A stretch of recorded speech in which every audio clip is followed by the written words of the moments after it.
तो लीजिए प्यारे विद्यार्थियों, आप सभी के लिए लेकर आ चुका हूं राजस्थान बोर्ड परीक्षा 2025 कक्षा 12 का व्यवसाय अध्ययन विषय का वो पेपर जो कि प्यारे विद्यार्थियों आपका 22 मार्च को होने वाला है। जी हाँ प्यारे विद्यार्थियों, 22 मार्च को होने वाला कक्षा 12 का राजस्थान बोर्ड का व्यवसाय अध्ययन का एकदम असली वाला पेपर लेकर आ चुका हूँ। आप सब लोग प्यारे विद्यार्थियों यहाँ से इसको देख सकते हो। टोटली पूरा का पूरा पेपर आपसे परीक्षाओं में इसी प्रकार का पूछा जाएगा जैसा कि आज मैं आपको बताऊंगा। एक भी क्वेश्चन का आंसर मिस नहीं होगा प्यारे विद्यार्थियों। पूरा का पूरा पेपर का सॉल्यूशन दूंगा। देख सकते हो पूरा का पूरा आपका जो पेपर है ना उसका सॉल्यूशन हमारे द्वारा कंप्लीट कर लिया गया है। एक एक क्वेश्चन का आंसर बताऊंगा, एक भी क्वेश्चन का आंसर प्यारे विद्यार्थियों यहाँ से आपका मिस नहीं होगा। तो चलो जल्दी से हम आगे बढ़ते हैं, समझते हैं आपके पूरे पेपर को और इस पेपर के पूरे सॉल्यूशन को। प्यारे विद्यार्थियों वीडियो में आगे बढ़ें उससे पहले आप सब लोगों से रिक्वेस्ट है मेरी कि अगर आपने अभी तक हमारे यूट्यूब चैनल को सब्सक्राइब नहीं किया हो ना तो प्लीज़ जल्दी से चैनल को सब्सक्राइब जरूर कर लें, जिससे कि प्यारे विद्यार्थियों आप सभी को समस्त प्रकार के वीडियो बराबर मिलते रहे।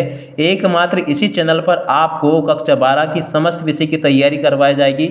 समस्त विषय के पेपर एकमात्र इसी चैनल पर आपको बताए जाएंगे। तो इसलिए आप सब लोगों से बार बार रिक्वेस्ट है मेरी कि आप लोग चैनल को सब्सक्राइब जरूर करें।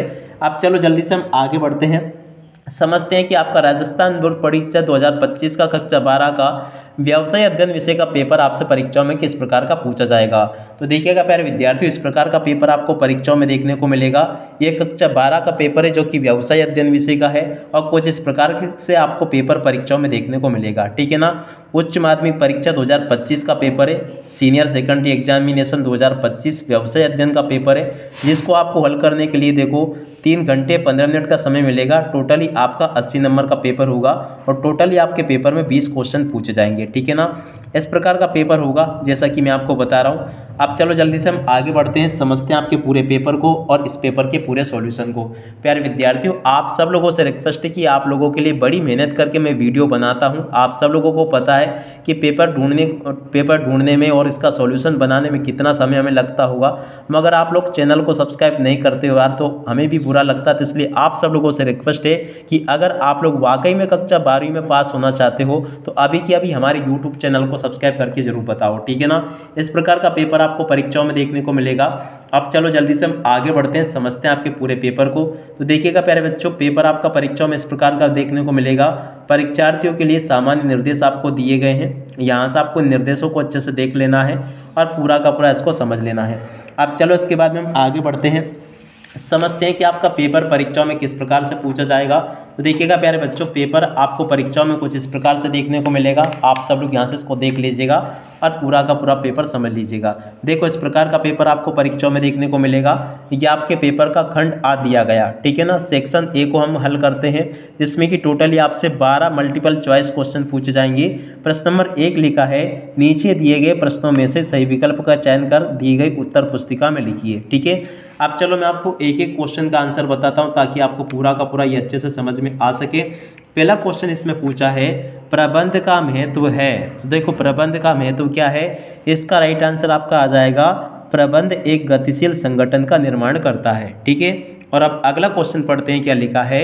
यहाँ पर दिया गया प्रश्न नंबर 2 नियोजन है। तो नियोजन क्या है, तो देखो नियोजन एक सतत चलने वाली प्रक्रिया है, अविरत, है ना। तो इसका राइट आंसर आपका अविरत आ जाएगा। और अब अगला क्वेश्चन नियुक्तिकरण के पहलू है। तो देखिएगा नियुक्तिकरण के कितने पहलू है, यहाँ से आपको लिखना होगा। इसका राइट आंसर आपका 4 आ जाएगा, ठीक है। एक एक क्वेश्चन के आंसर को बताऊंगा प्यारे बच्चों, बहुत अच्छे प्रकार से आपको पेपर को समझाऊंगा। अगर आपने पेपर को अच्छे से समझ लिया ना तो आप लोग यकीन मानो पक्का परीक्षाओं में टॉप करोगे। इसी प्रकार का पेपर आपको परीक्षाओं में देखने को मिलेगा जैसा कि मैं आपको बता रहा हूँ। अब अगला क्वेश्चन प्रश्न नंबर 4 पूछा है, सेबी को वैधानिक निकाय का दर्जा दिया गया। तो देखो सेबी को वैधानिक निकाय का दर्जा कब दिया गया, 1992 में दिया गया। इसका राइट आंसर आपका ये आ जाएगा, ठीक है। और अब अगला क्वेश्चन पढ़ते हैं, अभिप्रेरणा प्रक्रिया का प्रथम चरण है। प्रश्न नंबर 5 जो दिया गया ना, इस क्वेश्चन का राइट आंसर आपका क्या आ जाएगा, असंतुष्ट आवश्यकताएं इसका राइट आंसर होगा, ठीक है।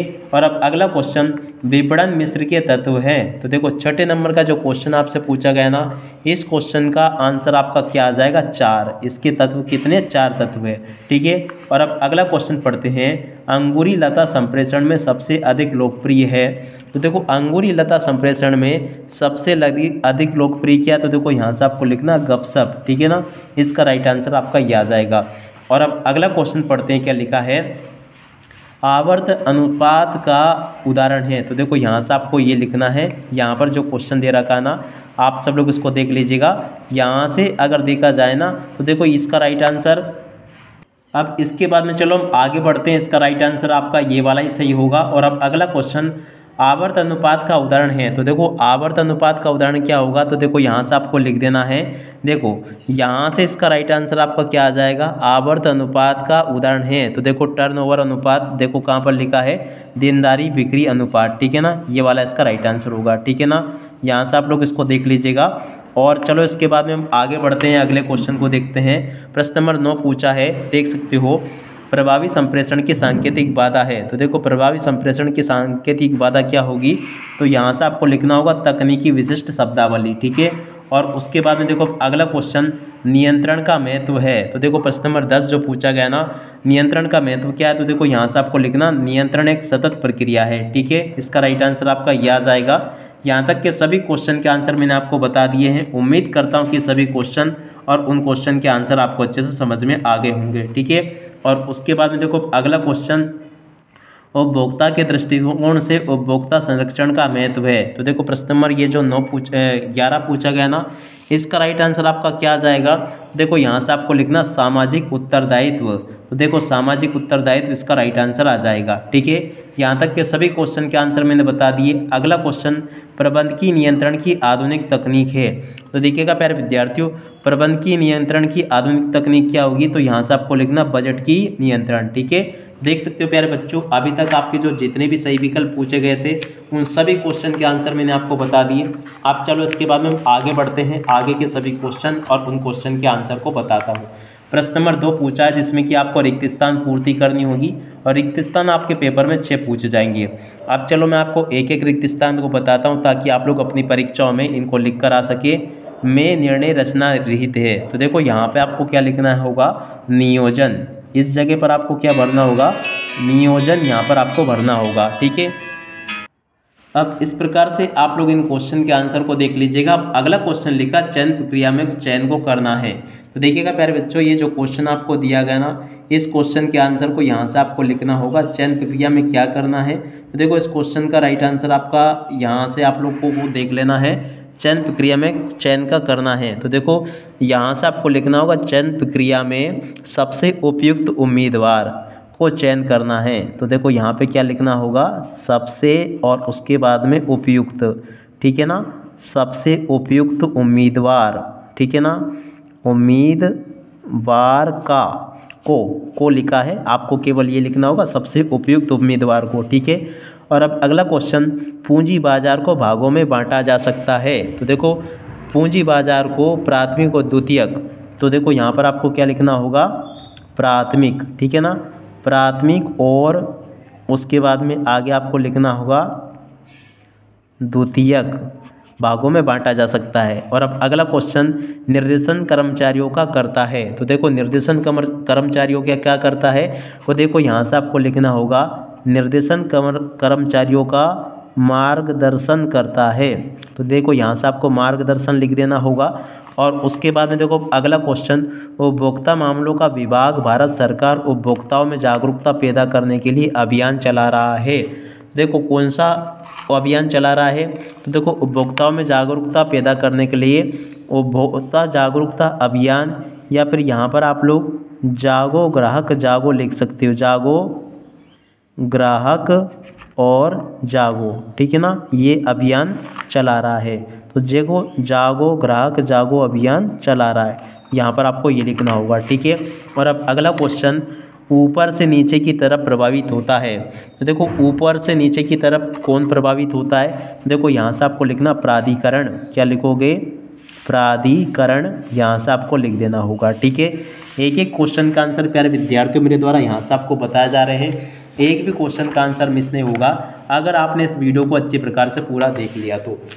अब देखो इसके बाद में बारी आती लघुत्तरात्मक प्रश्नों की, जिनको आपको देखो इस प्रकार से लिखना होगा। निम्न प्रश्नों के उत्तर एक पंक्ति में दीजिए और 12 क्वेश्चन होंगे, इनके एक एक नंबर आपको दिए जाएंगे। अब चलो मैं आपको एक एक क्वेश्चन के आंसर को बताता हूँ। एक भी क्वेश्चन का आंसर प्यारे विद्यार्थियों यहाँ से आपका मिस नहीं होगा, टोटली फुल सॉल्यूशन दूंगा आपको मैं। पहला क्वेश्चन पूछा इसमें, प्रबंध एक सर्वव्यापी क्रिया है कैसे। देखो इस क्वेश्चन के आंसर को यहाँ से देख लो, ये लिखा उसका उत्तर। और अब अगला क्वेश्चन, विभेदात्मक परिश्रमिक प्रणाली का अर्थ बताइए। तो देखिएगा इस क्वेश्चन के आंसर को यहाँ से देख लो, ये लिखा है इस क्वेश्चन का पूरा आंसर। और अब अगला क्वेश्चन पढ़ते हैं, नियोजन में प्रक्रिया का क्या अर्थ है। तो देखिएगा प्यारे बच्चों, इस क्वेश्चन के आंसर को यहाँ से देख लेना, नियोजन में प्रक्रिया का क्या अर्थ है, पूरा का पूरा उत्तर मैंने आपको बता दिया ये। और अब अगला क्वेश्चन पढ़ते हैं, आपकी राय में प्रभागी संगठन ढांचा कहाँ तक उपयुक्त है। तो देखो ये जो क्वेश्चन आपसे पूछा गया ना, प्रश्न नंबर 6 के उत्तर को यहाँ से देख लो, इस प्रश्न नंबर 6 के पूरे उत्तर को मैंने आपको ये बता दिया, ठीक है। और उसके बाद में देखो अगला क्वेश्चन, कर्मचारियों के चयन में बुद्धि परीक्षा को स्पष्ट कीजिए। प्रश्न नंबर 5 जो पूछा गया ना, इस क्वेश्चन के आंसर को यहाँ से देखकर लिख देना, प्रश्न नंबर 5 का पूरा उत्तर मैंने आपको ये बता दिया, ठीक है। और अब अगला क्वेश्चन, अभिप्रेरणा एक लक्ष्य आधारित व्यवहार को जन्म देती है, उदाहरण दीजिए। तो देखिएगा इस क्वेश्चन के आंसर को यहाँ से देख लो, ये इसका पूरा आंसर मैंने आपको अच्छे से बता दिया, ठीक है। और अब अगला क्वेश्चन पढ़ते हैं, प्रश्न नंबर 7, प्राथमिक बाजार का दूसरा नाम क्या है। तो देखिएगा प्राथमिक बाजार का दूसरा नाम क्या है, इस क्वेश्चन के आंसर को यहाँ से देख लीजिएगा। और अब अगला क्वेश्चन, कार्यात्मक संगठन ढांचे का अर्थ लिखिए। तो देखिएगा प्यारे बच्चों, इस क्वेश्चन के आंसर को यहाँ से देख लो, कार्यात्मक संगठन के ढांचे का अर्थ ये लिखा है, इसका पूरा आंसर आप लोग देख लीजिएगा।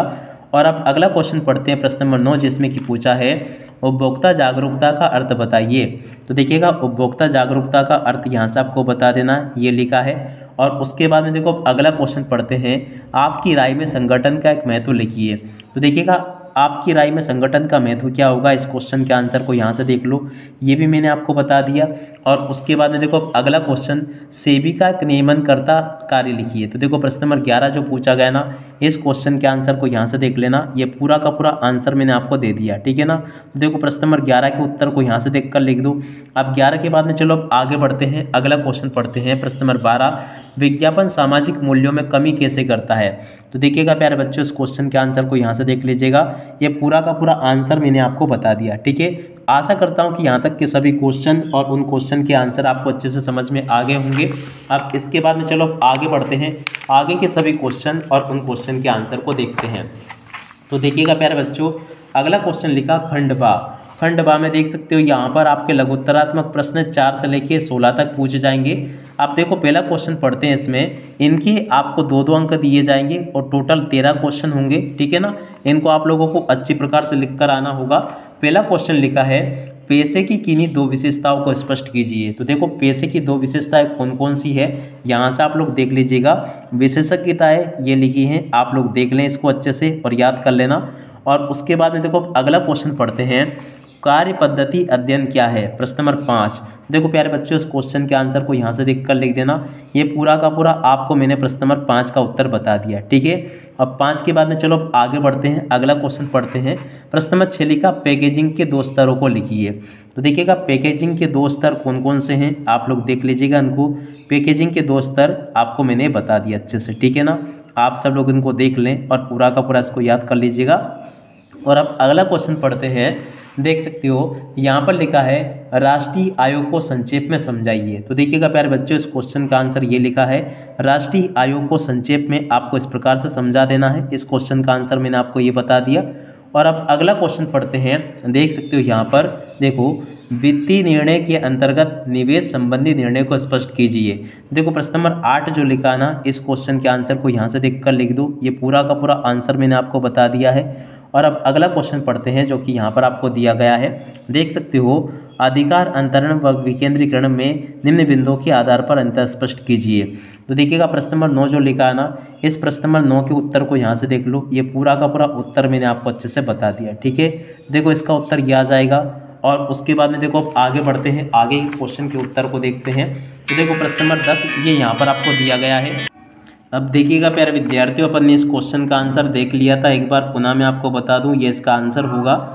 प्रश्न नंबर 5 में पूछा था, कार्य पद्धति अध्ययन क्या है। तो देखो प्यारे बच्चों, कार्य पद्धति अध्ययन क्या है, इस क्वेश्चन के आंसर को यहाँ से देख लेना आप लोग अच्छे से। और प्रश्न नंबर 6 लिखा, पैकेजिंग के 2 स्तर। तो देखो पैकेजिंग के 2 स्तर ये लिखे हैं, आप लोग देख लीजिएगा, ठीक है।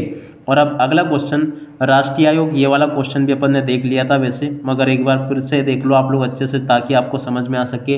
वित्तीय निर्णय, तो देखो इस वाले क्वेश्चन के आंसर को यहाँ से देख लीजिएगा। प्रश्न नंबर 9 जो पूछा है अधिकार हस्तांतरण, तो देखो इस क्वेश्चन के आंसर को यहाँ से देख लेना और अच्छे से पूरा का पूरा याद कर लेना। और उसके बाद में देखो प्यारे बच्चों अगला क्वेश्चन ये लिखा है, एक प्रबंध के रूप में नियंत्रण प्रक्रिया के प्रथम 2 चरणों को स्पष्ट कीजिए। देखिएगा प्यारे बच्चों इस क्वेश्चन के आंसर को यहाँ से देख लो, ये पूरा का पूरा आंसर मैंने आपको बता दिया अच्छे से, ठीक है। और अब अगला क्वेश्चन पढ़ते हैं, प्रश्न नंबर 11, पूंजीगत वस्तुओं का वर्गीकरण चार्ट द्वारा प्रस्तुत कीजिए। तो देखो इस क्वेश्चन के आंसर को यहाँ से देख लो। और अब अगला क्वेश्चन पढ़ते हैं, प्रश्न नंबर 12। प्रश्न नंबर 12 में प्यारे विद्यार्थियों देखिएगा इस प्रकार से क्वेश्चन पूछा गया, औपचारिक संप्रेषण के निम्न तंत्रों को चार्ट द्वारा प्रस्तुत कीजिए। चक्र और गोला आपको बताना है, तो देखो यहाँ से आप लोग इसको इस प्रकार से देख लीजिएगा, चक्र, परिपत्र और गोला, ठीक है ना। इस प्रकार से आप लोग देख लो इसको।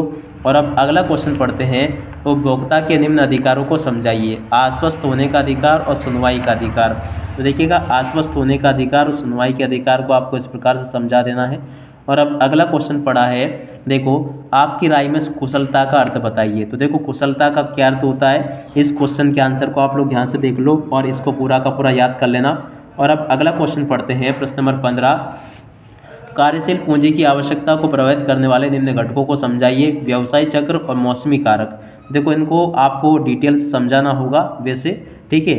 और अब अगला क्वेश्चन प्रश्न नंबर 16, वैयक्तिक बिक्री के 2 लाभ आपको बताने हैं। तो देखिएगा वैयक्तिक बिक्री के 2 लाभ यहाँ से आप लोग देख लीजिएगा। और अब अगला क्वेश्चन पढ़ते हैं, प्रश्न नंबर 17। प्रश्न नंबर 17 में आपसे इस प्रकार से क्वेश्चन पूछे जाएंगे, एक एक क्वेश्चन के आंसर को बताऊंगा प्यारे बच्चों मैं आपको।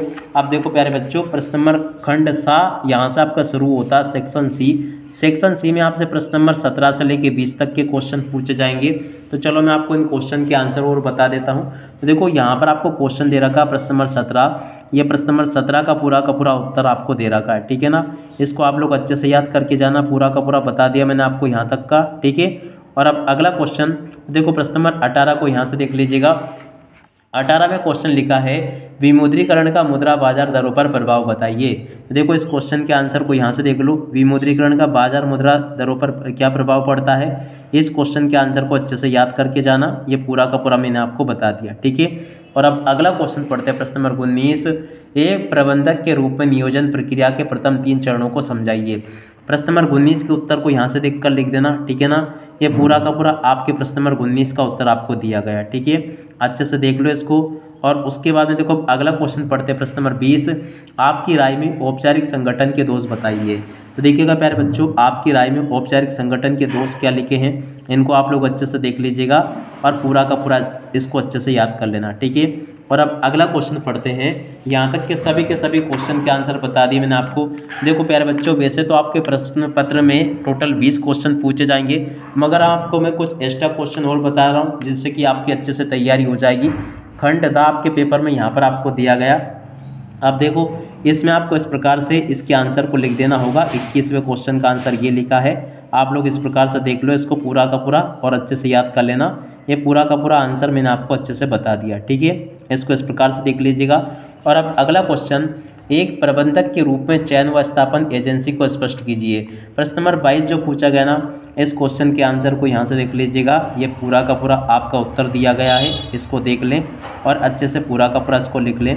अत वाला क्वेश्चन लिखा है, एक प्रबंधक के रूप में भर्ती प्रतिरक्षा को समझाइए। तो देखो इस क्वेश्चन के आंसर को यहाँ से देख लीजिएगा, ये भी पूरा का पूरा आंसर लिखा है, अच्छे से देखें इसको और अच्छे से याद कर ले, ठीक है। 23वां क्वेश्चन, स्थायी पूंजी और वित्तीय नियोजन को अर्थ समझाइए। तो देखो इस क्वेश्चन के आंसर को यहाँ से देख लीजिएगा, इस क्वेश्चन का आंसर पूरा का पूरा आपको ये दिया गया है, ठीक है। तो ऐसे आप लोग देख लें इसको और उसके अतवाले क्वेश्चन का आंसर ये लिखा है, इसको भी देख लें और अच्छे से हल कर लें। देख सकते हो प्यारे बच्चों यहाँ तक के सभी क्वेश्चन के आंसर मैंने आपको बता दिए और एकदम रियल वाला पेपर है। आप लोग इसको अपने सभी दोस्तों के साथ में शेयर जरूर कर देना।